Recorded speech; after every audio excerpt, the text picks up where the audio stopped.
L'École des Beaux-Arts présente du 26 mars au 17 avril des œuvres d'Auguste Herbin, un artiste peu connu du grand public mais qui côtoyait en son temps les Picasso, Braque, Vasarely, dans ses périodes impressionnistes et cubistes, avant lui-même d'entrer dans une période plus abstraite dans laquelle il s'est attaché à créer un langage universel reliant les arts. C'est à cette troisième période que l'exposition à l'École des Beaux-Arts est dédiée. Lui, donc, il est peintre d'abord et il veut faire la synthèse avec la peinture. C'est d'abord la peinture qui est au centre du dispositif, si j'ose dire.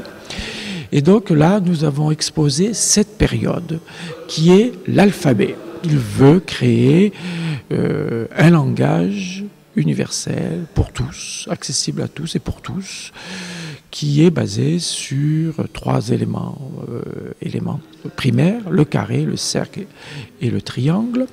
C'est pas le premier à faire ça, Kandinsky, Klee aussi ont tenté ça. Récemment remis sur le devant de la scène, cet artiste décédé en 1960 s'est vendu chez Christie's à plus de 200 000 €.